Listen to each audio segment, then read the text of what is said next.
ನಮಸ್ಕಾರ ವೀಕ್ಷಕರೇ, ಅಶ್ವ ಹೆಲ್ತ್ಗೆ ಸ್ವಾಗತ. ನಾನು ಲಕ್ಷ್ಮೀ ಬಾಗುಲ್ಕೋಟಿ. ಆಧುನಿಕ ಯುಗದಲ್ಲಿ ಬದುಕ್ತಾ ನಾವೆಲ್ಲರೂ ನಮ್ಮ ಆರೋಗ್ಯದ ಮೇಲೆ ಗಮನ ಹರಿಸೋದನ್ನ ಮರ್ತು ಬಿಟ್ಟಿದ್ದೀವಿ. ಅದರಲ್ಲೂ ಇತ್ತೀಚಿನ ದಿನಗಳಲ್ಲಿ ಈ ಕಣ್ಣಿನ ಸಮಸ್ಯೆ ಹೆಚ್ಚಾಗಿ ಕಂಡು ಬರ್ತಾ ಇದೆ, ಸ್ಪೆಷಲ್ ಆಗಿ ಮಕ್ಕಳಲ್ಲಿ.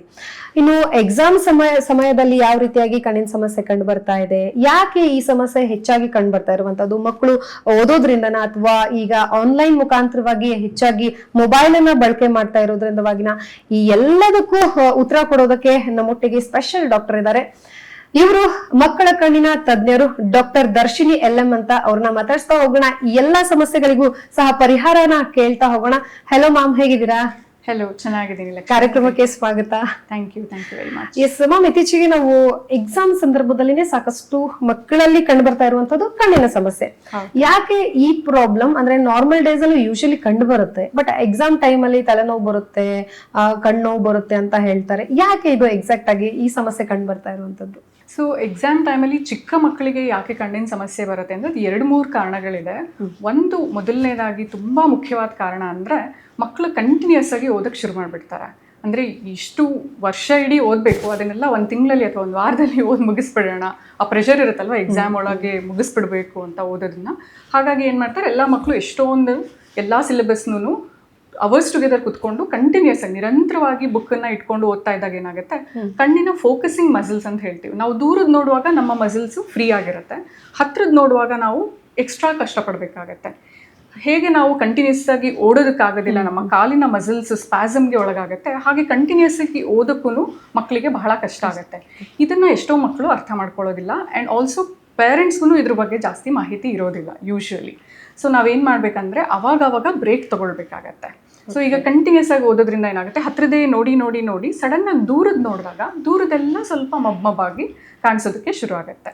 ಇದನ್ನೇ ನಾವು ಬಹಳ ದಿನಗಳಿಂದ, ಯಾರಾದರೂ ಮಕ್ಕಳು ತುಂಬ ಸ್ಟೂಡಿಯಸ್ ಇದ್ದಾರೆ, ಯಾವಾಗಲೂ ಓದ್ತಾನೆ ಇರ್ತಾರೆ ಅಂದರೆ ಅವ್ರಿಗೇನಾಗುತ್ತೆ, ಹತ್ರದೇ ನೋಡಿ ನೋಡಿ ನೋಡಿ ಕಣ್ಣಿನ ಅಳತೆನೇ ಜಾಸ್ತಿ ಆಗೋ ಚಾನ್ಸಸ್ ಇರುತ್ತೆ.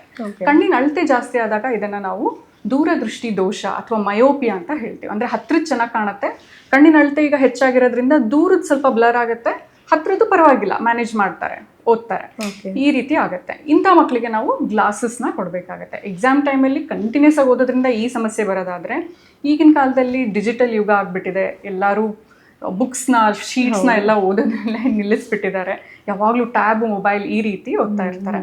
ಇದನ್ನು ನೋಡುವಾಗ ಏನಾಗುತ್ತೆ, ಮಕ್ಕಳಿಗೆ ಕಣ್ಣನ್ನು ಬ್ಲಿಂಕ್ ಮಾಡೋದನ್ನ ಮರ್ತು ಬಿಡ್ತಾರೆ, ಅದರಲ್ಲೇ ಲೀನವಾಗಿ ಹೋಗ್ಬಿಟ್ಟಿರ್ತಾರೆ. ಏನು ಓದ್ತಾ ಇರ್ತಾರೆ ಅದರಲ್ಲೇ ಲೀನವಾಗಿ ಹೋಗಿ ಕಣ್ಣನ್ನು ಮಿಟಕ್ಸೋದನ್ನ ಸ್ವಲ್ಪ ಕಡಿಮೆ ಮಾಡಿಬಿಡ್ತಾರೆ. ಅವಾಗ ಏನಾಗುತ್ತೆ, ಕಣ್ಣಲ್ಲಿ ತೇವಾಂಶ ಏನಿರುತ್ತೆ, ನೀರಿನ ಅಂಶ, ಅದು ಆವಿಯಾಗಿ ಹೋಗ್ಬಿಟ್ಟು, ಎಸ್ಪೆಷಲಿ ಯಾರು AC ಫ್ಯಾನ್ ಕೆಳಗೆ ಕುತ್ಕೊಂಡು ಓದ್ತಾರೆ ಅವರಿಗೆ ಬೇಗನೆ ಡ್ರೈ ಐ ಅನ್ನೋ ಸಮಸ್ಯೆ ಶುರು ಆಗ್ಬಿಡತ್ತೆ. ಸೊ ಇಂಥ ಮಕ್ಕಳಿಗೆ ಡ್ರೈ ಐ ಒಂದು ಸಮಸ್ಯೆ ಆದರೆ, ಡ್ರೈ ಐ ಮೂಲಕ ಎಷ್ಟೊಂದು ಆಕ್ಯುಲರ್ ಸರ್ಫೇಸ್ ಡಿಸಾರ್ಡರ್ಸ್ ಅಂತ ಹೇಳ್ತೀವಿ, ಕಣ್ಣಿನ ಏನು ಆಚೆ ಕಡೆ ಪದರ ಇದೆ ಅದೆಲ್ಲ ಡ್ರೈ ಆದಾಗ ಸೆಕೆಂಡ್ರಿ ಪ್ರಾಬ್ಲಮ್ಗಳು, ಅಂದರೆ ಕಣ್ಣು ಕೆಂಪಾಗೋದು, ಕಣ್ಣಲ್ಲಿ ಏನೋ ಒಂದು ಚುಚ್ತಾ ಇರೋ ಥರ ಅನಿಸೋದು, ಇದೆಲ್ಲದು ಶುರು ಆಗುತ್ತೆ.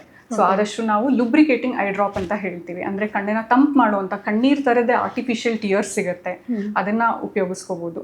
ಈ ರೀತಿ ಎಷ್ಟೋ ಸಮಸ್ಯೆಗಳು ಎಕ್ಸಾಮ್ ಟೈಮಲ್ಲೇ ಯಾಕೆ ಬರುತ್ತೆ ಅಂತ ಎಲ್ಲರೂ ಬಂದು ಕೇಳ್ತಾರೆ. ಅಂದರೆ ಈ ರೀತಿ ಪ್ರಾಬ್ಲಮ್ ಎನಿ ಟೈಮ್ ಬರ್ಬೋದು, ಎಕ್ಸಾಮ್ ಟೈಮಲ್ಲಿ ಒಂದೇ ಸಮನೆ ಕುತ್ಕೊಂಡು ಓದೋದ್ರಿಂದ ಅದು ಗೊತ್ತಾಗುತ್ತೆ ಅಷ್ಟೇ. ಓಕೆ, ಅಂದ್ರೆ ಈಗ ಕಂಟಿನ್ಯೂಸ್ ಆಗಿ ಓದೋದೇ ಒಂದು ಸಮಸ್ಯೆ ನೀವು ಹೇಳಿದ್ರಿ. ಸೊ ಮಧ್ಯದಲ್ಲಿ ಬ್ರೇಕ್ ತಗೊಳ್ಳೋದಾದ್ರೆ ಯಾವ ರೀತಿಯಾಗಿ ಅವ್ರು ಅದನ್ನ ಫಾಲೋ ಮಾಡಬೇಕು, ಅದಕ್ಕೆ ಅಂತ ಟೈಮ್ಸ್ ಏನಾದ್ರು ಸೆಟ್ ಮಾಡ್ಕೋಬೇಕಾ, ಹೇಗೆ? ಹೌದು, ನಾವೇನು ಹೇಳ್ತೀವಿ ಅಂದರೆ 20 ನಿಮಿಷಕ್ಕೆ ಒಂದ್ಸರಿ ಓದುವಾಗ ಅಥವಾ ಹತ್ರದ ಕೆಲಸ ಮಾಡುವಾಗ 20 ಸೆಕೆಂಡ್ವರೆಗೂ 20 ಅಡಿ ದೂರ ಇರೋವಂಥ ಯಾವುದಾದ್ರೂ ಒಂದು ವಸ್ತುನ ನೋಡ್ಬೇಕು, ಅಂದರೆ ದೂರ ನೋಡ್ಬೇಕು. ಅವಾಗ ನಾವು ಕಣ್ಣಿನ ಮಸಲ್ಸ್ಗೆ ರಿಲ್ಯಾಕ್ಸೇಷನ್ ಕೊಟ್ಟು ಸ್ವಲ್ಪ ದೂರ ನೋಡ್ತಾ ಇರಬೇಕಾಗತ್ತೆ. ಎಕ್ಸಾಕ್ಟಾಗಿ 20 ಮಾಡ್ಬೇಕಂತ ಎಷ್ಟೊಂದು ಪೇರೆಂಟ್ಸ್ ಮಕ್ಕಳು ಬಂದು ಕೇಳ್ತಾರೆ. 20 ನಿಮಿಷ ಆದ ತಕ್ಷಣ ಅಲಾರ್ಮ್ ಇಟ್ಕೊಂಡು ದೂರದ ನೋಡ್ಬೇಕು. ಎಕ್ಸಾಕ್ಟ್ 20 ನಿಮಿಷ 20 ಸೆಕೆಂಡ್ 20 ಅಡಿ ಅಂತ ಅಲ್ಲ, ಓವರ್ ಆಲ್ ಒಂದು ಸ್ವಲ್ಪ ನೆನ್ಪಿಟ್ಕೊಳ್ಳೋಕೆ ಈಸಿ ಆಗಲಿ ಅಂತ ಹೇಳ್ಬಿಟ್ಟು ನಾವು 20-20-20 ರೂಲ್ ಅಂತ ಹೇಳಿ ಮಾಡಿದ್ದೀವಿ. ಬಟ್ ಎಕ್ಸಾಕ್ಟ್ 20 ಆ ಥರ ಏನಿಲ್ಲ, ಅವಾಗ ಸ್ವಲ್ಪ ದೂರ ನೋಡಿ.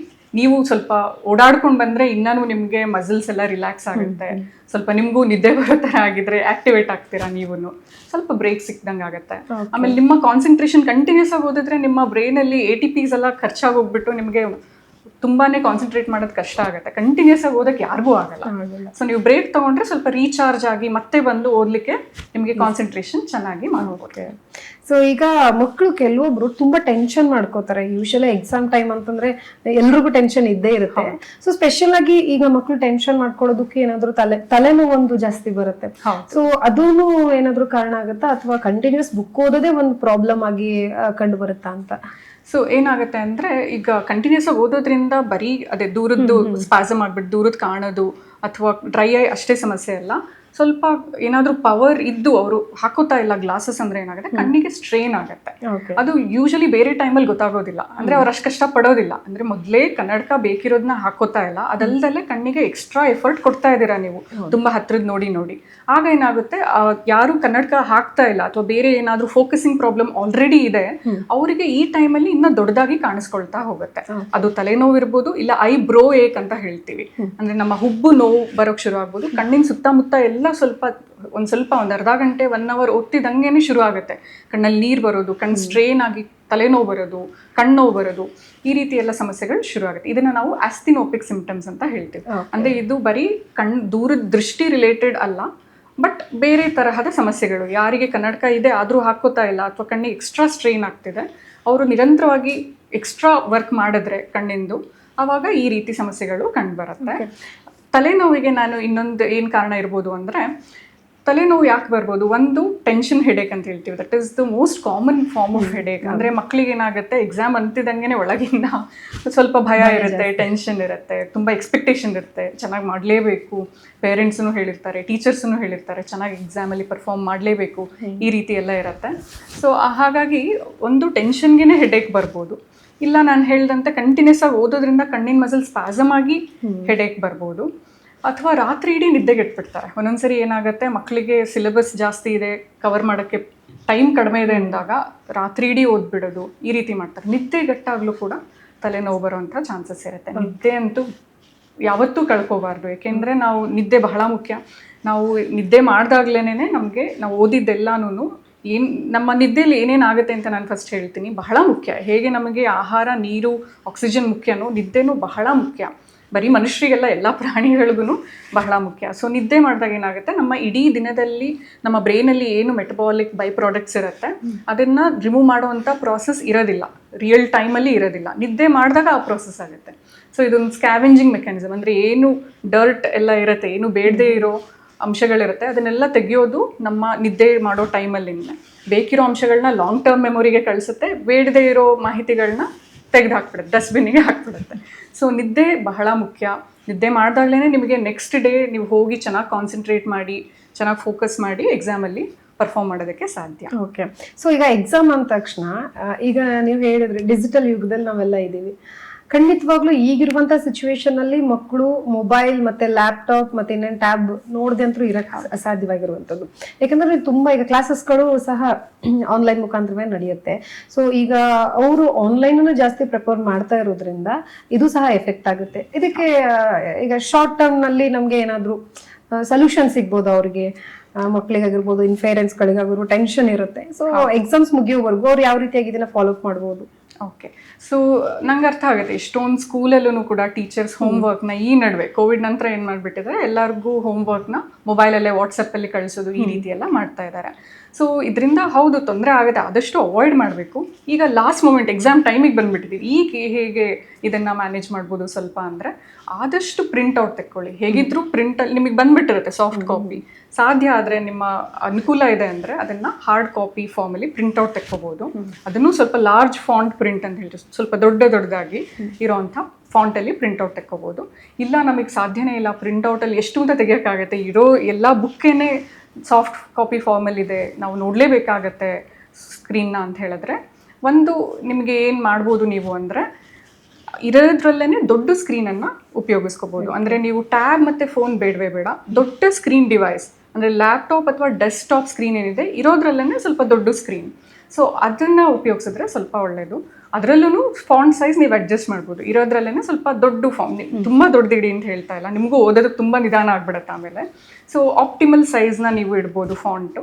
ಆಮೇಲೆ ಕಂಪ್ಯೂಟರ್ ಅಥವಾ ನೀವು ಡೆಸ್ಕ್ಟಾಪ್ ಮುಂದೆ ಕೂತಾಗ ಸ್ವಲ್ಪ ಅಂತರ ನೀವು ಎಷ್ಟು ಇಡಬೇಕಂದ್ರೆ ಆದಷ್ಟು ದೂರ, 1 arm ಲೆಂತ್ ಅಂತ ಹೇಳ್ತೀವಿ. ಓದುವಾಗ 1 elbow ಲೆಂತ್ ಅಂತ ಹೇಳ್ತೀವಿ. ಡಿಜಿಟಲ್ ಸ್ಕ್ರೀನ್ ಯೂಸ್ ಮಾಡ್ತಿದ್ದೀರಾ ಅಂದರೆ 1 arm ಲೆಂತ್. ಸ್ವಲ್ಪ ದೂರ ಕುತ್ಕೋಬೇಕಾಗತ್ತೆ ನೀವು. ಆ್ಯಂಡ್ ದೂರ ಕುತ್ಕೊಂಡು ಅವಾಗ ಬ್ಲಿಂಕ್ ಮಾಡೋದನ್ನು ಮರಿಬೇಡಿ. ನೀವು ಸ್ವಲ್ಪ ನೆನ್ಪಿಟ್ಕೊಂಡು ನಮ್ಮ ಕಣ್ಣಿನ ನೀರೇನು ಆವಿಯಾಗಿ ಹೋಗ್ತಾ ಇದೆ, ಕಣ್ಣಲ್ಲಿ ಡ್ರೈನೆಸ್ ಬರ್ತಾ ಇದೆ ಅನ್ನೋ ಅರಿವು ನಿಮಗಿರಬೇಕು. ಆವಾಗ ನೀವೇನು ಮಾಡ್ತೀರಾ, ಅವಾಗ ಎಲ್ಲಿ ಟೈಮ್ ಸಿಗುತ್ತೆ, ನೆನಪಾಗುತ್ತೆ, ಅಥವಾ ಓದಿದ್ದೆಲ್ಲ ಇಂಪಾರ್ಟೆಂಟ್ ಸ್ಟಫ್ ಮುಗೀತು, ಇನ್ನೊಂದು ನೆಕ್ಸ್ಟ್ ಟಾಪಿಕ್ಕಿಗೆ ಹೋಗ್ತಿದ್ದೀವಿ ಅನ್ನುವಾಗ ಸ್ವಲ್ಪ ಹೊತ್ತು ಕಣ್ಣು ಮುಚ್ಕೊಂಡು ಕುತ್ಕೊಳ್ಳೋದಾಗಲಿ ಅಥವಾ ದೂರದನ್ನು ನೋಡೋದಾಗಲಿ, ಅವಾಗ ನೆನ್ಪಿಟ್ಕೊಂಡು ಕಣ್ಣನ್ನು ಮುಚ್ಚಿ ತೆಗೆಯೋದು ಮಾಡಿದ್ರೆ ಕಣ್ಣಿನ ತೇವಾಂಶ ನಾವು ಉಳಿಸ್ಕೋಬೋದು. ಆ್ಯಂಡ್ ಅವಾಗ ನಾನು ಹೇಳ್ದಂಗೆ 20 ನಿಮಿಷಕ್ಕೊಂದ್ಸರಿ 20 ಸೆಕೆಂಡ್ವರೆಗೂ 20 ಫೀಟ್ ದೂರ. ಅದು ಬರೀ ಓದೋದು ಮೆಟೀರಿಯಲ್ ಅಂತಲೇ ಅಲ್ಲ, ಡಿಜಿಟಲ್ ಸ್ಕ್ರೀನ್ ಕೂಡ ಅಪ್ಲೈ ಆಗುತ್ತೆ. ಓಕೆ, ಈಗ ತುಂಬ ಜನರಿಗೆ ಆಲ್ರೆಡಿ ಗ್ಲಾಸಸ್ ಇರುತ್ತೆ, ಸೊ ಅಂಥವರು ಯೂಸ್ ಮಾಡ್ಕೋಬಹುದು. ಇಫ್ ಈ ಗ್ಲಾಸ್ ಇಲ್ಲದೆ ಇರೋರು ಏನಾದರೂ ಟೆಂಪ್ರವರಿ ಗ್ಲಾಸ್ ಯೂಸ್ ಮಾಡ್ಬೋದಾ? ಮಾಡೋದಾದ್ರೆ ಯಾವ ರೀತಿಯಾಗಿ ತಗೋಬೇಕು ಅವರು? ಎಷ್ಟು ನಂಬರ್ವರೆಗೂ, ಅಥವಾ ಇಲ್ಲ ಟೆಂಪ್ರವರಿ ಗ್ಲಾಸನ್ನು ಯಾವ ರೀತಿಯಾಗಿ ಯೂಸ್ ಮಾಡಬೇಕು? ಸೊ ಅದಕ್ಕೆಲ್ಲ ಏನು ಹೇಳ್ತೀರಾ? ನಾವು ಟೆಂಪರರಿಯಾಗಿ ಯಾವ ಗ್ಲಾಸನ್ನು ಕೊಡೋದಿಲ್ಲ. ಮಕ್ಕಳಿಗೆ ಎಕ್ಸಾಮ್ ಟೈಮಲ್ಲಿ ಮಾತ್ರ ಹಾಕ್ಕೊಳ್ಳಿ ನೀವು ಗ್ಲಾಸ್ ಅಂತ ಯಾವುದೂ ಏನು ಕೊಡೋದಿಲ್ಲ. ಯೂಶಲಿ ನೀವೇನು ಮಾಡಬೇಕಂದ್ರೆ ಎಕ್ಸಾಮ್ ಮುಂಚೆ ಆದರೂ ಒಂದ್ಸರಿ ಕಣ್ಣಿನ ಡಾಕ್ಟರ್ ಹತ್ರ ಬರಬೇಕಾಗತ್ತೆ. ನಾವು ನಿಮಗೆ ಡ್ರಾಪ್ ಹಾಕಿ, ಅಂದರೆ ನಾವು ಡೈಲಿಟೇಷನ್ ಅಂತ ಹೇಳ್ತೀವಿ, ಸೈಕ್ಲೋಪ್ಲೀಜಿಕ್ ರಿಫ್ರಾಕ್ಷನ್, ಅಂದರೆ ಆಗ ಮಾತ್ರ ನಮಗೆ ಕಣ್ಣಿನ ನಿಜವಾದ ಪವರ್ ಗೊತ್ತಾಗುತ್ತೆ. ಈ ಒಂದು ಟೆಸ್ಟ್ ಮಾಡ್ತೀವಿ, ಇದ್ರ ಮೂಲಕ ನಮಗೆ ಕಣ್ಣಿನ ಎಕ್ಸಾಕ್ಟ್ ಪವರ್ ಗೊತ್ತಾಗ್ತಾ ಹೋಗುತ್ತೆ. ಅದು ಬೇಕಿರೋವಂಥ ಗ್ಲಾಸನ್ನು ನಾವು ಕೊಡ್ತೀವಿ. ನಾವು ಯಾವತ್ತೂ ಟೆಂಪರರಿ ಎಕ್ಸಾಮ್ಗೆ ಅಂತಲೇ ಹೇಳಿಬಿಟ್ಟು ಯಾವುದು ಗ್ಲಾಸ್ ಕೊಡೋಷ್ಟು ನೆಸೆಸಿಟಿ ಇರೋದಿಲ್ಲ. ನಿಜವಾಗ್ಲೂ ನಿಮ್ಗೆ ಅವಶ್ಯಕತೆ ಇರುತ್ತೆ, ಅದು ನಿಮಗೆ ಗೊತ್ತಾಗದೇ ಇರ್ಬೋದು. ಇಷ್ಟು ದಿನ ಎಕ್ಸಾಮ್ ಟೈಮಲ್ಲಿ ಗೊತ್ತಾಗ್ಬೋದು, ಜಾಸ್ತಿ ಓದುವಾಗ ನಿಮಗೆ ಸ್ಟ್ರೈನ್ ಆಗಿ ಆ ಟೈಮಲ್ಲಿ ಗೊತ್ತಾಗ್ಬೋದು. ಸೊ ನೀವೇನು ಮಾಡಬೇಕು, ಎಕ್ಸಾಮ್ ಸೀಸನ್ ಶುರುವಾಗಕ್ಕೂ ಮುಂಚೆ ನಾನು ಎಲ್ಲ ಪೇರೆಂಟ್ಸ್ಗೂ ಇದನ್ನೇ ಕೇಳ್ಕೊಳ್ಳೋದು, ಒಂದ್ಸರಿ ಆದರೂ ನಿಮ್ಮ ಕಣ್ಣಿನ ಡಾಕ್ಟರ್ ಹತ್ರ ಬನ್ನಿ, ನೀಟಾಗಿ ಚೆಕ್ ಮಾಡಿಸ್ಕೊಳ್ಳಿ. ಬೇಕಿರೋವಂಥ ಅಗತ್ಯ ಇರೋವಂಥ ಗ್ಲಾಸ್ ಕೊಡ್ತಾರೆ ಅವ್ರು ನಿಮಗೆ, ಅದನ್ನು ನೀವು ನೆಗ್ಲೆಕ್ಟ್ ಮಾಡಬಾರ್ದು. ಅವ್ರು ಕೊಟ್ಟಿರೋಂಥ ಗ್ಲಾಸನ್ನು ನೀವು ಹಾಕ್ಕೊಂಡ್ರಷ್ಟೇ ನಿಮಗೂ ಕ್ಲಿಯರಾಗಿ ಕಾಣೋದು, ನಿಮ್ಮ ಕಣ್ಣಿಗೆ ಆಗ್ತಾ ಇರೋ ಸ್ಟ್ರೈನ್ ಕಡಿಮೆ ಆಗೋದು, ಇದೆಲ್ಲನೂ. ಸೊ ಯಾವುದೋ ಒಂದು ಟೆಂಪರರಿ ಗ್ಲಾಸ್ ನಿಮ್ಗೆ ಯಾರೂ ಯೂಶಲಿ ಕೊಡಲ್ಲ. ಮತ್ತು ಮಾರ್ಕೆಟಲ್ಲಿ ಎಷ್ಟೊಂದು ಬ್ಲೂ ರೇ ಗ್ಲಾಸಸ್ ಅಂತ ಬಂದುಬಿಟ್ಟಿದೆ. ಅದೇನು ಹೇಳ್ತಾರೆ ಅಂದರೆ ಅದು UV ಪ್ರೊಟೆಕ್ಷನ್ನ ಕೊಡುತ್ತೆ, UV ರೇಸ್ ನಿಮ್ಮ ಕಣ್ಣಿಗೆ ಬರದೇ ಇರೋಂಗೆ ನೋಡ್ಕೊಳ್ಳುತ್ತೆ ಅಂತ.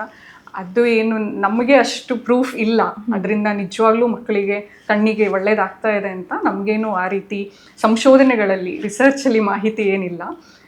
ಸೊ ನಮಗೆ ಇಲ್ಲದೆ ಇರೋ UV ರೇಸ್ನ ನಮ್ಮ ಓಝೋನ್ ಲೇಯರೇ ನಮಗೆ ಸನ್ನಿಂದ ಪ್ರೊಟೆಕ್ಷನ್ ಕೊಡುತ್ತೆ ಆಲ್ರೆಡಿ ನ್ಯಾಚುರಲಿನೇ. ಇಲ್ಲಿ ಇರೋದು ಬೆಳಕಲ್ಲ ಪ್ರಾಬ್ಲಮ್ಮು, ನಮ್ಮ ಡಿಸ್ಟೆನ್ಸ್, ವರ್ಕಿಂಗ್ ಡಿಸ್ಟೆನ್ಸ್ ಏನಿದೆ ನಾವು ಓದುವಾಗ ಅಥವಾ ಲ್ಯಾಪ್ಟಾಪ್ ಯೂಸ್ ಮಾಡುವಾಗ, ಅದು ಪ್ರಾಬ್ಲಮ್ ಇರೋದು. ಸೊ ಹಾಗಾಗಿ ನೀವು ಟೆಂಪರರಿಯಾಗಿ ಯಾವ ಗ್ಲಾಸನ್ನು ಕೊಂಡ್ಕೊಳ್ಳೋ ಅಂಥ ಅವಶ್ಯಕತೆ ಇಲ್ಲ. ಈಗ ಪೇರೆಂಟ್ಸ್ಗಳಿಗೆ ತುಂಬಾ ಭಯ ಇರುತ್ತೆ, ಮಕ್ಕಳ ಎಕ್ಸಾಮ್ಸ್ ಅಂದ್ರೆ ಅಫ್ಕೋರ್ಸ್ ಅವರೇ ಬರೀತಿದಾರೋ ಅನ್ನೋ ಆಂಗಲ್ ಅಲ್ಲಿ ಪೇರೆಂಟ್ಸ್ಗಳು ಭಯ ಪಡ್ತಾರೆ. ಸೊ ಜೊತೆಗೆ ಕೆಲವೊಂದು ಪೇರೆಂಟ್ಸ್, ಯಾಕಂದ್ರೆ ಇದು ನನಗೂ ಅನುಭವ ಆಗಿದೆ, ನಾನು ನೋಡಿದೀನಿ ನಮ್ಮ ಪಕ್ಕದ ಮನೆಯವ್ರ ಮಕ್ಕಳಿಗೆಲ್ಲ ಅವ್ರ ತಂದೆ ತಾಯಿಗಳು ಹೇಳೋದೇನಂದ್ರೆ, ಈಗ ಅಪೋಸಿಟ್ ಲೈಟ್ ಇರೋದು, ತುಂಬಾ ಕೋರ್ಸ್ ಅಲ್ಲಿ ಅಪೋಸಿಟ್ ಲೈಟ್ ಇದ್ದಾಗ ಅದ್ರ ಅಪೋಸಿಟ್ ಆಗಿ ಕುತ್ಕೊಂಡು ಮಕ್ಕಳು ಓದೋದ್ರಿಂದ ಸೊ ಆ ಬ್ರೈಟ್ನೆಸ್ ಇಂದಲೂ ಕಣ್ಣು ನೋವು ಬರುತ್ತೆ ಅಂತ ಹೇಳ್ತಾರೆ. ಹೌದಾ, ಅದನ್ನು ಆ ರೀತಿಯಾಗಿ ಎಫೆಕ್ಟ್ ಆಗುತ್ತಾ, ಹೇಗೆ? ಸೊ ಏನಾಗುತ್ತೆ ಅಂದರೆ, ನೀವು ಕುತ್ಕೊಂಡು ಓದ್ಕೊಳ್ಳುವಾಗ ರೂಮಲ್ಲಿ ಒಂದಷ್ಟು ಇನ್ಸ್ಟ್ರಕ್ಷನ್ಸ್ನ ಫಾಲೋ ಮಾಡಬೇಕಾಗತ್ತೆ. ಚೆನ್ನಾಗಿ ನ್ಯಾಚುರಲ್ ಸೂರ್ಯನ ಕಿರಣ ಬರೋ ಕಡೆ ಕುತ್ಕೊಂಡ್ರೆ ಬಹಳ ಒಳ್ಳೆಯದು, ಅದು ಐಡಿಯಲ್. ನೀವು ಕಿಟಕಿ ಪಕ್ಕ ಕುತ್ಕೊಂಡು ಸೂರ್ಯನ ಕಿರಣ ನಿಮ್ಮ ಬುಕ್ ಮೇಲೆ ಬೀಳ್ತಾ ಇದೆ, ನೀವು ಅದನ್ನು ಡೈರೆಕ್ಟಾಗಿ ಓದ್ಕೋತಾ ಇದ್ದೀರಾ ಅಂದರೆ ಬಹಳ ಒಳ್ಳೆಯದು. ಇಲ್ಲ, ಸಾಧ್ಯ ಆಗ್ತಾ ಇಲ್ಲ, ರಾತ್ರಿ ಹೊತ್ತು ಓದ್ತಾ ಇದ್ದೀವಿ, ಅಥವಾ ಸೂರ್ಯನ ಕಿರಣ ಒಳಗೆ ಬರೋಕ್ಕೆ ಚಾನ್ಸ್ ಇಲ್ಲ, ರೂಮಲ್ಲಿ ಯಾವ ಕಿಟಕಿಗಳು ಇಲ್ಲ, ಈ ರೀತಿ ಇದ್ದಾಗ ಏನು ಮಾಡಬೇಕು, ಎರ್ಗೋನಾಮಿಕ್ಸ್ ಅಂತ ಹೇಳ್ತೀವಿ. ಒಂದಷ್ಟು ಇನ್ಸ್ಟ್ರಕ್ಷನ್ ಇದೆ, ನೀವು ಹೇಗೆ ಕುತ್ಕೋಬೇಕು, ಹೇಗೆ ಓದಬೇಕು ಅಂತ ಹೇಳಿಬಿಟ್ಟು. ರೂಮಿನ ಬ್ರೈಟ್ನೆಸ್ ಆಪ್ಟಿಮಲ್ ಇರಬೇಕು, ತುಂಬ ಬ್ರೈಟ್ ಲೈಟನ್ನು ಯೂಸ್ ಮಾಡಬಾರ್ದು, ತುಂಬ ಡಿಮ್ ಲೈಟನ್ನು ಕೂಡ ಯೂಸ್ ಮಾಡಬಾರ್ದು. ನೀವು ಕುತ್ಕೊಳ್ಳೋ ಶೈಲಿ ಹೇಗಿರ್ಬೇಕಂದ್ರೆ, ನಿಮ್ಮ ಬೆನ್ನು ಮತ್ತು ಕುತ್ತಿಗೆ ನೇರವಾಗಿರಬೇಕು. ಕೆಲವು ಮಕ್ಕಳು ಬರ್ಗಿ ಓದ್ತಾ ಇರ್ತಾರೆ, ಮಲ್ಕೊಂಡು ಇದೆಲ್ಲ ಮಾಡಿದ್ರೆ ನಿಮ್ಗೆ ಇನ್ನೂ ಬೆನ್ನೋವು, ಕಣ್ಣೋವು ಜೊತೆ ಬೆನ್ನೋವು ಎಲ್ಲ ಬರೋಕ್ಕೆ ಶುರು ಆಗುತ್ತೆ.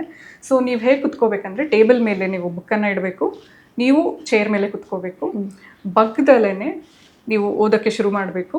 ನಿಮ್ಮ ಲೈಟ್ ಏನಿದೆ ರೂಮಲ್ಲಿ ಅದು ಡೈರೆಕ್ಟಾಗಿ ಬುಕ್ ಮೇಲೆ ಬೀಳಬೇಕು, ನಿಮ್ಮ ನೆರಳು ಬುಕ್ ಮೇಲೆ ಬೀಳಬಾರ್ದು. ಈ ರೀತಿ ಚೆನ್ನಾಗಿ ಕುತ್ಕೊಂಡು ಓದಿದ್ರೆ ನಿಮ್ಗೂ ಎಷ್ಟೇ ಗಂಟೆಗಳು ಕುತ್ಕೊಂಡು ಓದಿದ್ರೂ ನಿಮಗೆ ಸ್ಟ್ರೈನ್ ಆಗೋದಿಲ್ಲ. ಮ್ಯಾಮ್, ಈಗ ಆಲ್ರೆಡಿ ಮಾತಾಡ್ತಾ ಇದ್ವಿ, ಈ ಬೆನ್ನು ಮತ್ತೆ ಕತ್ತು ನೋವು ಬರುತ್ತೆ ಅಂತ ಹೇಳಿದ್ರಿ. ಸೊ ಈಗ ತುಂಬಾ ಕೆಳಗಡೆ ಬುಕ್ ಇಟ್ಕೊಂಡು ಕೆಳಗಡೆ ನೋಡ್ಕೊಂಡು ಓದ್ತಾರಲ್ಲ, ಅದರಿಂದ ಏನಾದ್ರೂ ಕಣ್ಣಿಗೆ ಎಫೆಕ್ಟ್ ಆಗುತ್ತಾ? ಅದು ಏನಾದ್ರೂ ಪ್ರಾಬ್ಲಮ್ ಆಗಬಹುದಾ? ಹೇಗೆ? ಸೊ ನಾನು ಆಲ್ರೆಡಿ ಹೇಳಿದ ಹಾಗೆ ಒಂದು ಮಿನಿಮಮ್ ಡಿಸ್ಟೆನ್ಸ್ ಅಂತ ಮೇಂಟೈನ್ ಮಾಡಬೇಕು.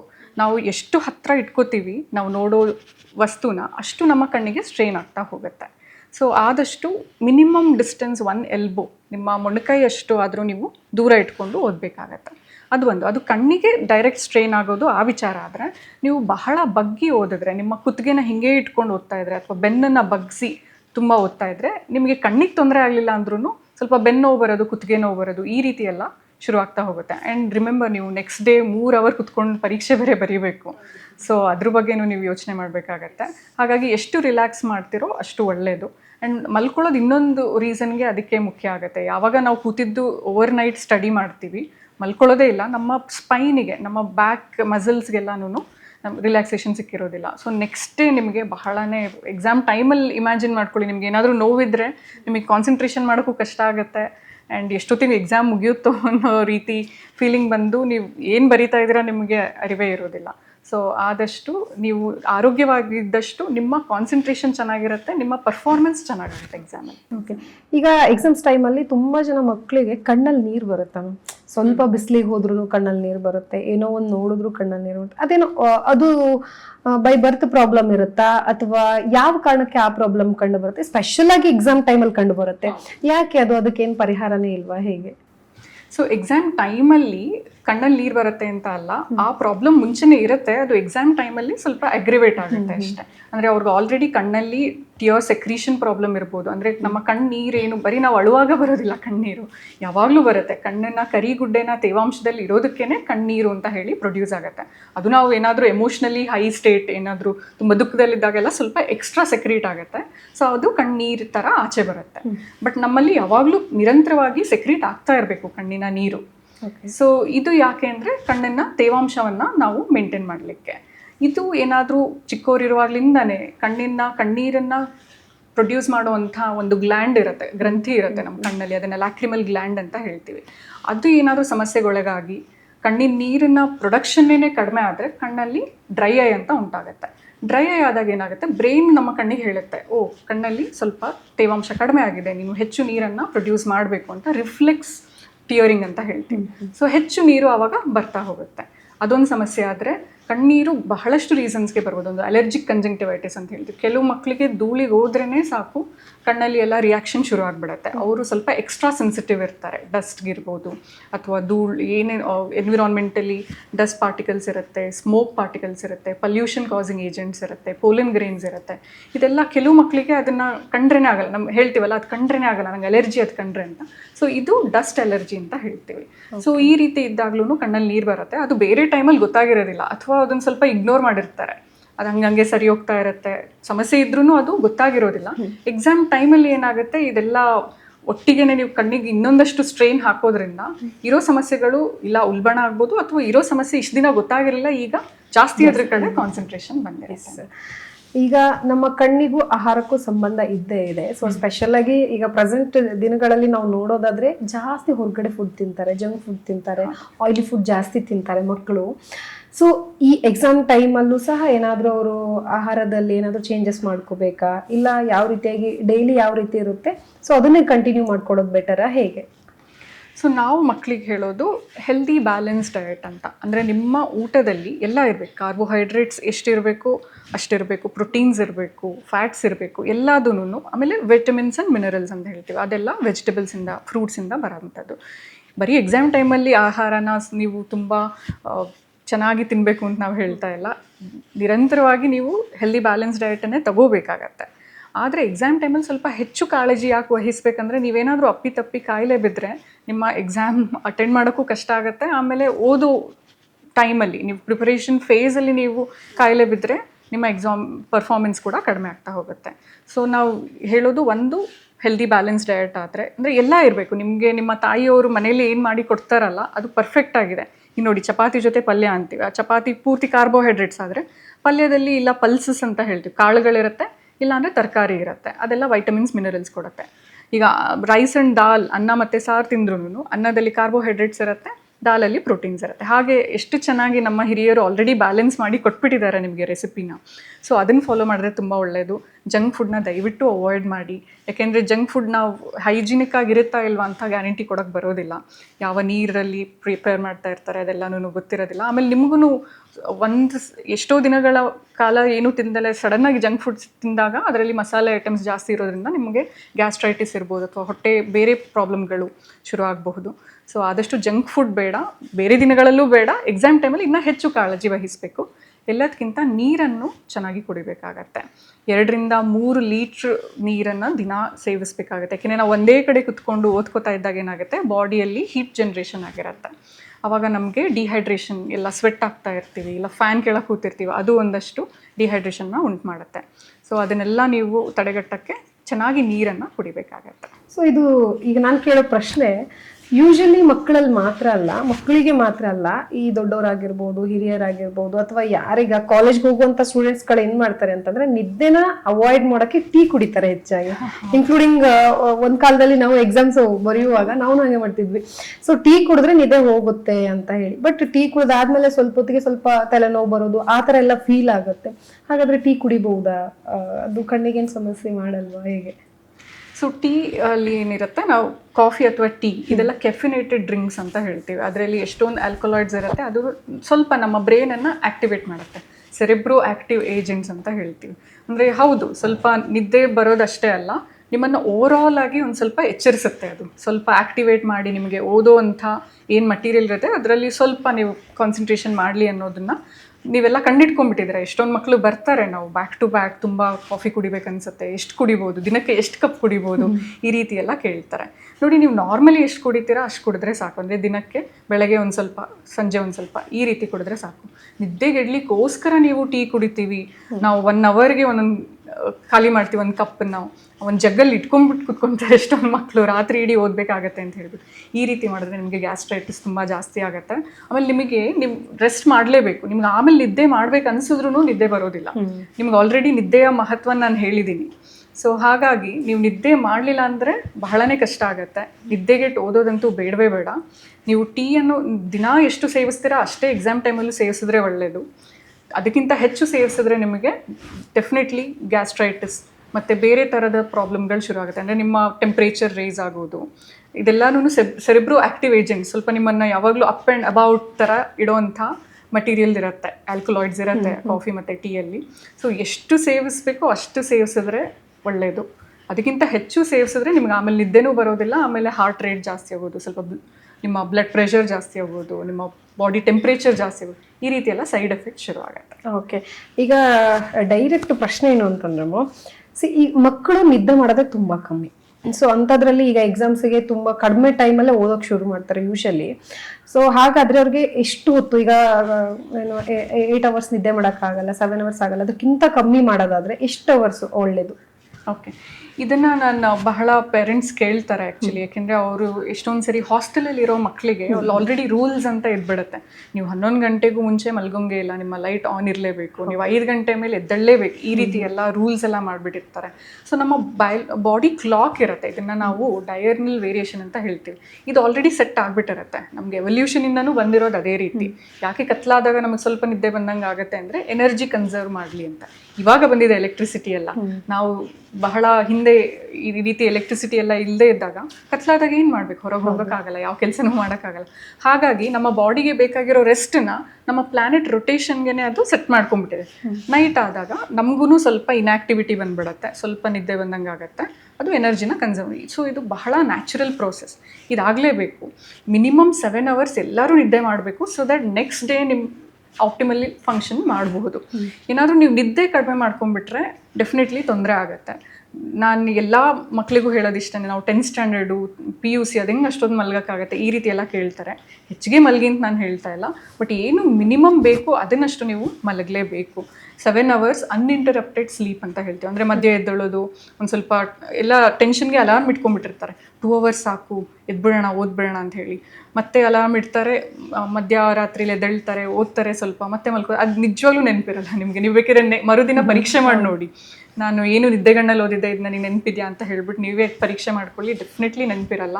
ಸೊ ಹಾಗಾಗಿ ಅನ್ಇಂಟರಪ್ಟೆಡ್ ಸ್ಲೀಪ್, ನೀವು ನಿರಂತರವಾಗಿ 7 ಗಂಟೆಗಳ ಕಾಲ ನಿದ್ದೆ ಮಾಡಿದ್ರೆ ನಿಮಗೂ ನಿದ್ದೆ ಮಾಡಿ ತೃಪ್ತಿ ಇರುತ್ತೆ, ನಿಮ್ಮ ಬಾಡಿಗೂ ಸಿಗಬೇಕಾಗಿರೋಂಥ ರೆಸ್ಟ್ ಸಿಕ್ಕಿರುತ್ತೆ, ನಿಮಗೂ ಏನು ಓದಿದ್ದೀರಾ ಅದೆಲ್ಲನೂ ಚೆನ್ನಾಗಿ ನೆನಪಿರುತ್ತೆ. ಓಕೆ. ಸೊ ಈಗ ಒಂದಷ್ಟು ಜನರು ಮಾಡುವಂತ ತಪ್ಪೇನು ಅಂತಂದ್ರೆ ಬೆಳಗ್ಗೆ ಬೇಗ 4 ಗಂಟೆಗೆ ಎದ್ಬಿಟ್ಟು ಓದಿದ್ರೆ ನೆನ್ಪು ಉಳಿಯುತ್ತೆ ಅನ್ನುವಂಥದ್ದು ಒಂದಿರುತ್ತೆ.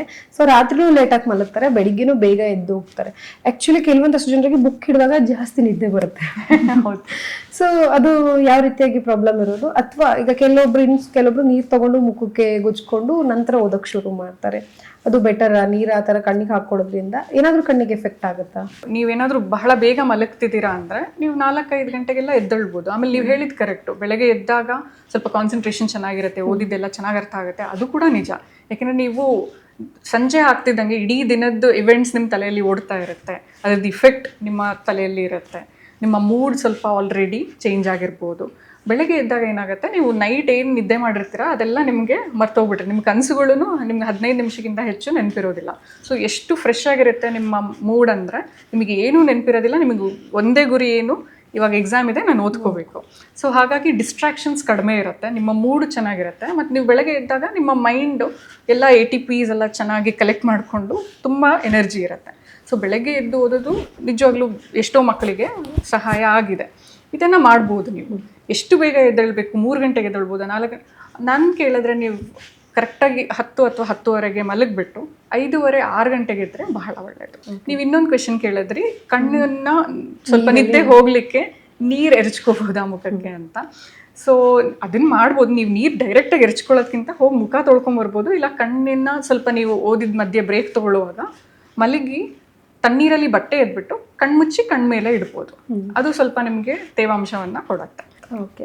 ಇದು ನಮ್ಮ ಹಿರಿಯರಿಂದ ಬಂದಿರುವಂಥ ಒಂದು ನಂಬಿಕೆ ಏನಂತಂದರೆ, ಒಂದು ಸ್ವಲ್ಪ ಕಣ್ಣು ನೋವು ಬಂದ ತಕ್ಷಣ, ಈ ರೆಪ್ಪೆಗಳು ನೋವು ಆದ ತಕ್ಷಣ ಒಂದು ಸೌತೆಕಾಯಿನ ಕಟ್ ಮಾಡಿ ಕಣ್ಮೇಲೆ ಇಟ್ಕೋತಾರೆ. ಇದು ಬ್ಯೂಟಿಗೆ ಅನ್ನೋದಕ್ಕಿಂತ ಕೆಲವೊಬ್ರು ಪಾಲನೆ ಮಾಡೋದು ಕಣ್ಣು ನೋವಿಗೆ ಅಂತ ಕೆಲವೊಬ್ರು ಪಾಲನೆ ಮಾಡ್ತಾರೆ. ಸೊ ಒಂದು 10 ನಿಮಿಷ ಅದು ಇಟ್ಕೊಂಡ್ರೆ ರಿಲ್ಯಾಕ್ಸ್ ಆಗುತ್ತೆ, ಮೈಂಡ್ ರಿಫ್ರೆಶ್ ಆಗುತ್ತೆ ಅನ್ನುವಂತಹದ್ದು. ಅದು ಅಷ್ಟು ಎಫೆಕ್ಟಿವ್ ಆಗಿರುತ್ತಾ? ಸ್ಪೆಷಲಾಗಿ ಮಕ್ಕಳಿಗಾಗಿರ್ಬೋದು ಅಥವಾ ಈ ಪೇರೆಂಟ್ಸ್ಗಳಿಗಾಗಿರ್ಬೋದು, ಯಾರಿಗೆ ಆದ್ರೂ ಅದು ಎಫೆಕ್ಟ್ ಆಗುತ್ತಾ ಹೇಗೆ ಅಂತ? ಇದು ಬಂದು ಬೇಸಿಕ್ ಪ್ರಿನ್ಸಿಪಲ್ ತೇವಾಂಶನೇ. ಏನಾಗುತ್ತೆ ಅಂದರೆ, ನೀವು ಯಾವಾಗ ಸ್ವಲ್ಪ ಹೊರಗೆ ಹೋಗಿ ಜಾಸ್ತಿ ಧೂಳಲ್ಲಿ ಗಾಳಿಲಿ ಎಲ್ಲ ಓಡಾಡಿ ಬಂದಿರ್ತೀರ, ಕಣ್ಣಲ್ಲಿ ಸ್ವಲ್ಪ ಡ್ರೈನೆಸ್ ಬರೋದು ಅಥವಾ ಧೂಳು ಕಣ್ಣೊಳಗೆ ಹೋಗಿರೋದು ಇದೆಲ್ಲ ಆಗಿರುತ್ತೆ. ನೀವು ಕಣ್ಣನ್ನು ತೊಳ್ಕೊಂಡು ಸ್ವಲ್ಪ ಹೊತ್ತು ಕಣ್ಮೇಲೆ, ನೀವು ಸೌತೆಕಾಯಿನೇ ಇಡಬೇಕಂತ ಇಲ್ಲ, ತಣ್ಣೀರಲ್ಲಿ ಬಟ್ಟೆ ಎದ್ಬಿಟ್ಟು ಕಣ್ಮೇಲೆ ಇಟ್ಕೋಬೋದು, ಅಥವಾ ಈಗೆಲ್ಲ ಐ ಮಾಸ್ಕ್ಸ್ ಅಂತ ಸಿಗುತ್ತೆ, ಇದನ್ನು ನೀವು ಕಣ್ಮೇಲೆ ಇಟ್ಕೊಂಡ್ರೆ ಡೆಫಿನೆಟ್ಲಿ ಕಣ್ಣು ತಂಪಾಗುತ್ತೆ. ಒಂದು ಕಣ್ಣನ್ನು ಮುಚ್ಚೆ ಇರ್ತೀರ, ಸೊ ತೇವಾಂಶ ಆಲ್ರೆಡಿ ರಿಟೇನ್ ಆಗಿರುತ್ತೆ, ಅದ್ರ ಮೇಲೆ ನೀವು ಇನ್ನೊಂದಷ್ಟು ಮಾಯಿಶ್ಚರ್ನ ಕೊಡಬೇಕಂದ್ರೆ ಈ ರೀತಿ ಎಲ್ಲ ಮಾಡ್ಬೋದು. ಇದರಿಂದ ಏನು ಸೈಡ್ ಎಫೆಕ್ಟ್ಸ್ ಏನೂ ಇಲ್ಲ. ಹಾಗಾಗಿ ಇದನ್ನು ಕಂಟಿನ್ಯೂ ಮಾಡ್ಬೋದು. ಆದರೆ ಇದರಿಂದ ಡೆಫಿನೆಟ್ ಬೆನಿಫಿಟ್ ಇದೆಯಾ ಅಂತ ಕೇಳಿದ್ರೂ ಏನು ಆ ರೀತಿ ಏನೂ ಇಲ್ಲ. ಇದು ಸ್ವಲ್ಪ ಒಳ್ಳೆಯದು, ಯಾಕೆಂದರೆ ಏನು ತೇವಾಂಶ ಸಿಗಬೇಕು ಕಣ್ಣಿಗೆ, ಅಟ್ಲೀಸ್ಟ್ ಅದು ಹೋಗ್ತಾ ಇದೆ ಅಂದರೆ ಒಳ್ಳೆಯದು. ಎಸ್. ಸೊ ಈಗ ಮಕ್ಕಳಿಗೆ ನೀವು ಆಗಲೇ ಮಾತಾಡ್ತಾ ಹೇಳಿದ್ರೆ, ನಾನು ಒಂದು ಮೆಥಡಲ್ಲಿ ಹೇಳ್ತೀನಿ ಅಂತ, ಲೈಕ್ ಈಗ ಮಕ್ಕಳಿಗೆ ಅರ್ಥ ಆಗೋ ರೀತಿಯಲ್ಲಿ, ಈಗ ಪೇರೆಂಟ್ಸ್ಗಳಿಗೆ ಅರ್ಥ ಆಗುತ್ತೆ, ಅದನ್ನ ಮಕ್ಕಳಿಗೆ ತಿಳ್ಸಕ್ಕಾಗಲ್ಲ, ಯಾವ ಮೆಥಡಲ್ಲಿ ಹೇಳ್ಬೋದು ತಂದೆ ತಾಯಿ ಅಂತ? ಓಕೆ. ಸೊ ಇದು ಮಕ್ಕಳಿಗೆ ನೆನ್ಪಿಟ್ಕೊಳ್ಳೋಕ್ಕೆ ಸುಲಭ ಆಗಲಿ ಅಂತ ಹೇಳ್ಬಿಟ್ಟು ನಾನು ABCDEF ರೂಲ್ ಅಂತ ಹೇಳ್ಬಿಟ್ಟು ಸ್ವಲ್ಪ ಯೋಚನೆ ಮಾಡಿದ್ದೀನಿ. ಈಗ ಹೇಳಿದಷ್ಟು, ಈಗ ಇಷ್ಟೋ ತನಕ ಮಾತಾಡಿದಷ್ಟು ಹೆಂಗೆ ಒಂದೇ ಕಡೆ ನೆನ್ಪಿಟ್ಕೋಬೋದು ಅಂದರೆ, A ಅಂದರೆ ಅಡಿಕ್ವೇಟ್ ಸ್ಲೀಪ್, ಅಂದರೆ ಮಿನಿಮಮ್ 7 hours ನಿದ್ದೆ ಮಾಡಿದ್ರೆ ಎಲ್ಲ ಮಕ್ಕಳಿಗೂ ಒಳ್ಳೆಯದು. 7-8 ಗಂಟೆನೂ ನಿದ್ದೆ ಮಾಡ್ಬೋದು. ಬಹಳ ನಿದ್ದೆ ಮಾಡಿದ್ರೂ ಒಳ್ಳೆಯದಲ್ಲ, 9-10 ಗಂಟೆ ಎಲ್ಲ ನಿದ್ದೆ ಮಾಡ್ತೀವಿ, ಅದು ಕೂಡ ಏನು ಒಳ್ಳೆಯದಲ್ಲ. ಸೊ ಅಡಿಕ್ವೇಟ್ ಸ್ಲೀಪ್ 7-8 ಗಂಟೆ ಎಲ್ಲ ಮಕ್ಕಳು ನಿದ್ದೆ ಮಾಡಬೇಕಾಗತ್ತೆ. B ಅಂದರೆ ಅಡಿಕ್ವೇಟ್ ಬ್ಲಿಂಕ್ಸ್ ಆ್ಯಂಡ್ ಟೇಕ್ ಬ್ರೇಕ್ಸ್. ನೀವು ಅವಾಗವಾಗ ಕಣ್ಣನ್ನು ಬ್ಲಿಂಕ್ ಮಾಡಬೇಕಾಗತ್ತೆ ಕಾನ್ಷಿಯಸ್ಲಿ ನೆನ್ಪಿಟ್ಕೊಂಡು, ಆ್ಯಂಡ್ ಅವಾಗವಾಗ ಬ್ರೇಕ್ ತೊಗೊಂಡು 20-20-20 ರೂಲ್ನ ಫಾಲೋ ಮಾಡಬೇಕಾಗತ್ತೆ. C ಅಂದರೆ ಕರೆಕ್ಷನ್ ಆಫ್ ರಿಫ್ರಾಕ್ಟಿವ್ ಎರರ್. ನಿಮಗೆ ಕೊಟ್ಟಿರೋಂಥ ಗ್ಲಾಸನ್ನು ಎಷ್ಟೊಂದು ಮಕ್ಕಳು ನೋಡ್ಬಿಟ್ಟಿದ್ದೀನಿ ನಾನು, ಗ್ಲಾಸ್ ಕೊಟ್ಟಿರ್ತೀವಿ ನಾವು, ಹಾಕೇ ಇರೋದಿಲ್ಲ. ಏನೋ ಅವರಿಗೆ ಕಾಂಪ್ಲೆಕ್ಸ್ ಇರ್ಬೋದು, ಗ್ಲಾಸ್ ಯಾಕೆ ಹಾಕಬೇಕು, ಅಥವಾ ನಾನು ಚೆನ್ನಾಗಿ ಕಾಣಲ್ಲ ಅಂತ ಒಂದು ಫೀಲಿಂಗ್ ಬೇರೆ ಇರುತ್ತೆ ಚಿಕ್ಕ ಮಕ್ಕಳಿಗೆ. ಇದೆಲ್ಲನೂ ಯೋಚನೆ ಮಾಡಬೇಡಿ. ಬೇರೆಯವ್ರು ನಿಮ್ಮ ಬಗ್ಗೆ ಏನು ಯೋಚನೆ ಮಾಡ್ತಾರೆ ಅಂತ ಯೋಚನೆ ಮಾಡಬೇಡಿ. ಅವರು ನಿಮಗೆ ಚೆನ್ನಾಗಿ ಕಾಣಿಸುತ್ತೆ ತುಂಬ ಮುಖ್ಯ. ನೀವು ಹೇಗೆ ಕಾಣಿಸ್ತೀರಾ ಅನ್ನೋದಕ್ಕಿಂತ ಪ್ರಪಂಚ ನಿಮಗೆ ಹೇಗೆ ಚೆನ್ನಾಗಿ ಕಾಣಿಸುತ್ತೆ ಅನ್ನೋದು ಬಹಳ ಮುಖ್ಯ. ಹಾಗಾಗಿ ಅವರು ಡಾಕ್ಟ್ರು ಕೊಟ್ಟಿರೋವಂಥ ನೀವು ಕನ್ನಡಕನ ಡೆಫಿನೆಟ್ಲಿ ಹಾಕ್ಕೋಬೇಕಾಗತ್ತೆ, ಅದನ್ನು ನೀವು ನೆಗ್ಲೆಕ್ಟ್ ಮಾಡಲೇಬಾರ್ದು. ಸೊ ಇದು correction of refractive error. D ಅಂದರೆ drink adequate water. So drink at least 2 or 3 liters per day. ಚೆನ್ನಾಗಿ ನೀವು ಹೈಡ್ರೇಷನ್ ಮಾಡ್ಕೊಂಡ್ರೆ ನಿಮ್ಮ ಆರೋಗ್ಯ ಚೆನ್ನಾಗಿರುತ್ತೆ, ನೀವು ಚೆನ್ನಾಗಿ ಎಕ್ಸಾಮಲ್ಲಿ ಪರ್ಫಾರ್ಮ್ ಮಾಡ್ಬೋದು. ಕಣ್ಣಿನ ಡ್ರೈನೆಸ್ ಪ್ರಾಬ್ಲಮ್ ಕೂಡ ಇದು ತಡೆಗಟ್ಟುತ್ತೆ. ಈ ಅಂದರೆ ಎರ್ಗೋನಾಮಿಕ್ಸ್, ನೀವು ಕುತ್ಕೊಳ್ಳೋ ಶೈಲಿ, ಭಂಗಿ, ಮತ್ತು ನೀವು ರೂಮಲ್ಲಿ ಹೇಗೆ ಲೈಟಿಂಗ್ ಅರೇಂಜ್ಮೆಂಟ್ ಇರಬೇಕು, ಇದನ್ನೆಲ್ಲನೂ ಆಲ್ರೆಡಿ ನಾನು ಡಿಸ್ಕಸ್ ಮಾಡಿದ್ದೀನಿ. ಈ ಅಂದರೆ ಎರ್ಗೋನಾಮಿಕ್ಸ್. ಎಫ್ ಅಂದರೆ ಫ್ರೀಕ್ವೆಂಟ್ ಫಾಲೋ ಅಪ್ಸ್, ಅಂದರೆ ಅವಾಗವಾಗ ನೀವು ಡಾಕ್ಟರ್ ಹತ್ರ ಬಂದು ಕಣ್ಣ ಆರೋಗ್ಯ ಹೇಗಿದೆ ಅಂತ ಚೆಕ್ ಮಾಡಿಸ್ಕೊಂಡ್ರೆ ತುಂಬ ಒಳ್ಳೆಯದು. ಕಣ್ಣಿನ ಸಮಸ್ಯೆ ಇರಲಿ ಬಿಡಲಿ, ಸ್ಕ್ರೀನಿಂಗ್ ಅಂತ ಹೇಳಿ ನಾವು ಎಲ್ಲ ಮಕ್ಕಳಿಗೂ ಮಾಡ್ತೀವಿ. ಇಷ್ಟೊಂದು ಸ್ಕೂಲ್ಗಳಲ್ಲಿ ಆಲ್ರೆಡಿ ಸ್ಕ್ರೀನಿಂಗ್ ಅಂತ ಮಾಡ್ತಾರೆ, ಅದು ಬಹಳ ಒಳ್ಳೆಯ ಇನಿಷಿಯೇಟಿವ್. ಎಸ್, ತುಂಬ ಚೆನ್ನಾಗಿ ಹೇಳ್ಕೊಟ್ರಿ. ಕೊನೆಯದಾಗಿ ಒಂದು ಮೆಸೇಜನ್ನು ಹೇಳೋದಾದರೆ ನಮ್ಮ ವೀಕ್ಷಕರಿಗೆ ಏನು ಹೇಳ್ತೀರಾ ತಾವು? ಕಣ್ಣು ಬಹಳ ಅಮೂಲ್ಯವಾದಂಥದ್ದು, ಮಕ್ಕಳು ಬಹಳ ಅಮೂಲ್ಯವಾದಂಥವ್ರು. ಮಕ್ಕಳ ಕಣ್ಣು ಬಹಳ ಅಮೂಲ್ಯ.